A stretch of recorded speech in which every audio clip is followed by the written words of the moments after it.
You've seen it 100 times. In every Korean drama, every mukbang, every late-night food video, the family gathers around the table, and they all reach for those thin, silver metal sticks. Not wood, metal. And if you've ever tried to use them yourself, you know the struggle. They're cold, they're heavy, they're slippery.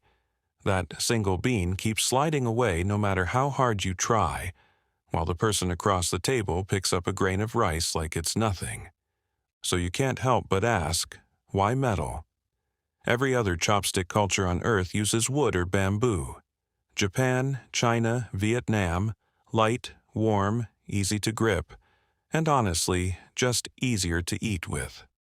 Only Korea insists on cold, slippery steel, the single hardest chopstick to master.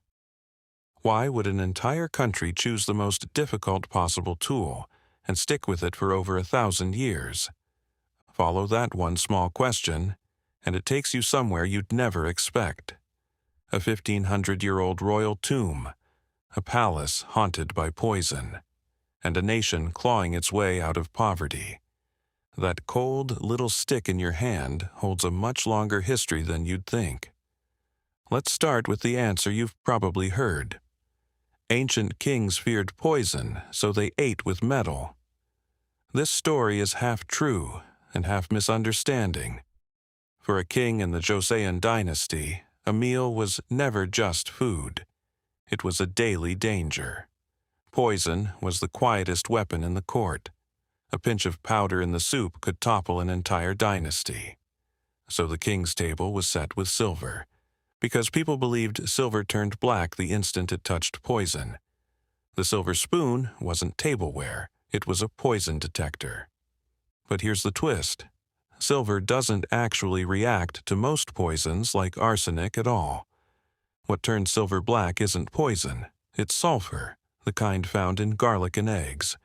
The old belief only seemed to work because the crude arsenic back then was often laced with sulfur. They were performing a daily ritual built on a mistake, and yet the belief held for centuries. Here's the thing, though. Even this isn't the real reason Korea uses metal. This is a story about the king's table, not the kitchens of ordinary people. And here's where it touches you. Today, walk into any Korean restaurant, a cheap noodle joint, a street food stall, and what's in the cup on your table? Metal chopsticks. The same metal a king once stirred his soup with in fear, you now pick up without a second thought to eat a $10 lunch. The real story is far older than poison. Korea's grip on metal reaches back further than Joseon, further than Goryeo, deep into the ancient past. In 1971, in the city of Gwangju, a Baekje royal tomb was opened for the first time in 1,500 years. The tomb of King Muryung, discovered untouched, never looted, a perfect time capsule. And inside, among the gold and the jade, lay a single pair of metal chopsticks. What's astonishing is what they were made of. Unlike Chinese chopstick relics from the very same era, the Baekje chopsticks contained zinc and tin, a metal deliberately blended to be safe for the human body. 1,500 years ago, Baekje's craftsmen already had metalworking skill to rival the modern day. And the thread never breaks. Move into the Goryeo dynasty, and bronze chopsticks appear everywhere. Naturally antibacterial, yet light and strong, with flowing curves and careful design.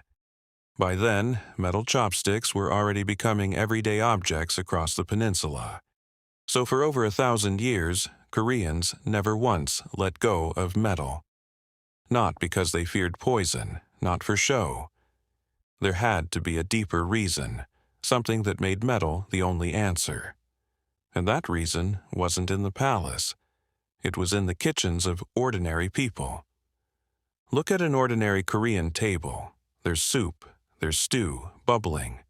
The sauces are thick and red. The kimchi drips with juice. Compared to almost any cuisine on Earth, Korean food is unusually wet and unusually bold. In front of food like this, Wooden chopsticks show their weakness. Red sauce seeps into the grain and stains them. Garlic and fermented fish smells soak deep. Constant contact with broth makes them crack, and within a month they've gone dark and grimy. Metal is a different story.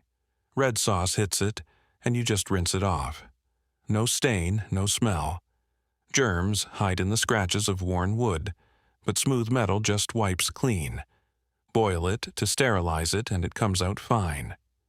Wood would crack and warp. Hygiene, durability, and the war against heavy sauce. On all three, metal simply fit Korean food better. This, not poison, is the real reason Koreans never let go of metal. But here's a crucial distinction. Fitting well and everyone using the same thing are two different stories. Right up until modern times, Koreans actually mixed copper and wooden chopsticks.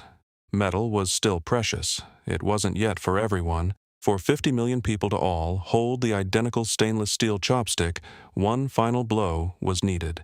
And that blow came surprisingly recently. Even just after liberation in 1945, Korea still mostly used wood. The reason was simple. The special steel factories were mostly up in the north. For people in the south, metal chopsticks were, quite literally, a luxury out of reach. Then, in the 1970s, everything changed. With the Second Five-Year Economic Development Plan in 1972, Korea's special steel industry took off. As steel grew, there came a moment when iron became easier to get than wood. Cheap, rust-proof stainless steel started pouring out of the factories. And here is the real climax of this story. The same precious metal once buried in a Baekje king's tomb as treasure is now something you grab in a discount store, a whole bundle for the price of a candy bar. The metal that was once a symbol of royalty was finally placed into everyone's hand. A 1,000-year tradition rode the wave of industrialization and conquered every table in the country. So let's return to where we started. Why are Korean chopsticks made of metal? It's not an accident. It's not a superstition. A table of wet, bold, fiery food called for metal across 1,000 years. And the industrialization of the 1970s finally made that metal belong to everyone.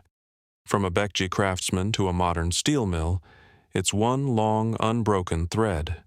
In the end, Koreans didn't pick up metal for style or for tradition. They chose what was cleaner, what lasted longer, what could stand up to the boldest food on the table. They chose practicality, even at the cost of a harder grip. Now, look down at your own hand again. That cold, thin metal stick you picked up tonight without a single thought. Inside it sleeps the Baekje chopstick that lay in a king's tomb for 1,500 years. Inside it is the hand of a Goryeo craftsman hammering bronze into something clean and lasting. Inside it is the trembling fingertip of a king stirring his soup in fear of poison. And inside it is the sweat of a generation that built factories out of ruins and set metal on every table. In one small chopstick rests the entire history of a nation, Mortastao. More than 1,000 years of it. We only asked one small question, but following the answer, we ended up lifting an entire country into our hands. And yet, this is just one thing on the table. Why is the spoon always paired with the chopsticks?